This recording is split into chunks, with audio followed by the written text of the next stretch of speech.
Hey, thanks for being a part of the conversation. This is Play It Forward. Real people, real stories, the struggle to play it forward. Episode number 570 is with Elizabeth Vargas. I'm great. How are you? Absolutely fantastic. Looking forward to talking with you because you are in such the right place at the right time with all the things that are taking place around the world. Oh my God, Elizabeth. Yeah, it's quite a news cycle, isn't it? I could not have. We did not expect to be launching in the middle of literally history being made in the United States. Yeah, because there's so much going on. Do you feel like that you have to be the storyteller now? It's like I have to explain to them that this event took place, but don't assume, let me share something that I've learned. It is. Listen, I think right now what's important, is explaining what happened, why it's significant, and what are the different options for what may happen next. And we do that by providing nuance and context to these fast developing events and talking to not only newsmakers, but to really smart analysts who can provide that. I think that right now, a lot of the cable news landscape is populated by a lot of people shouting or pushing highly partisan political talking points. And that is not what we plan to do. This is not an opinion show.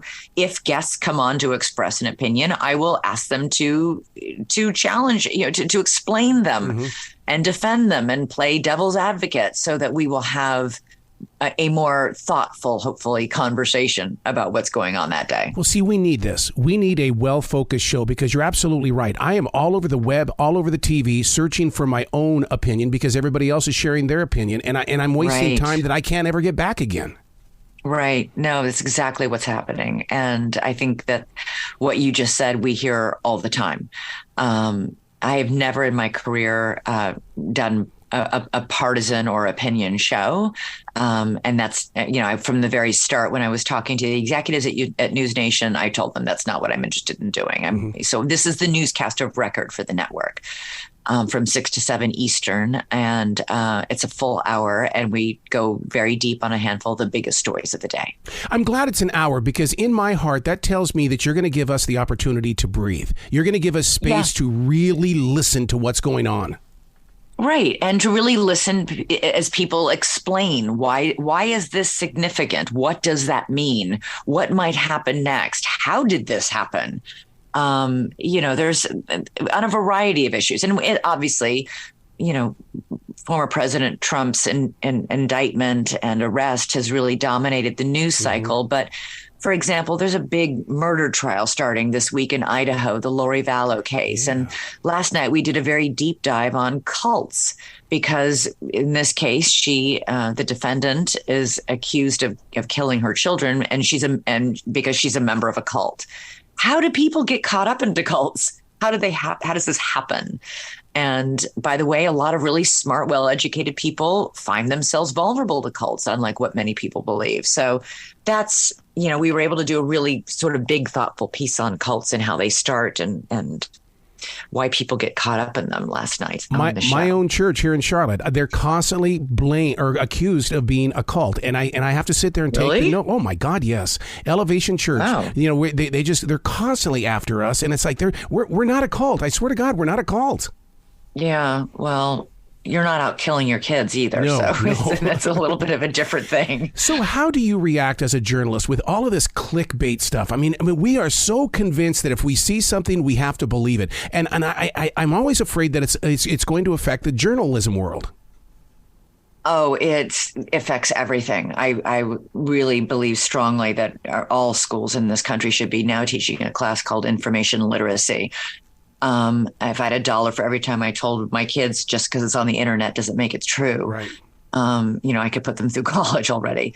It's a real thing. And we've seen it, people believe conspiracy theories. They believe wild tales just because somebody typed it out on their laptop or desktop at home and posted it online. And it's really, really important that we quadruple fact check everything. And, honestly, that's where my experience as a journalist, I went to the best school of journalism in the country, which is the University of Missouri. And, I have training. The people I'm working with have training. We all work with producers and lawyers who fact check everything. It's just, unfortunately, when you're online and in many of these sites, it's just one person stating what might be their opinion or misconstruing facts to fit a certain narrative. It can be very tough, and you have to really go, you have to go into that fully aware of the fact that not everybody goes through that rigorous fact-checking process. Accountants today are afraid of the future because people aren't going in that direction to properly learn how to do it. As a journalist, do you feel the same way? Because, look at the students that are at these schools of broadcasting and university. Are they doing it right, and how can we put focus on their journey? I don't know. There are lots of schools of journalism out there, that teach different curriculum. I can only tell you what I learned and what I think is important. And it wasn't just the, how to write. It was also the ethics of journalism. It was, the law surrounding what we have the right to do. And, I almost went to law school. I don't think a journalism degree is necessary to be a great journalist.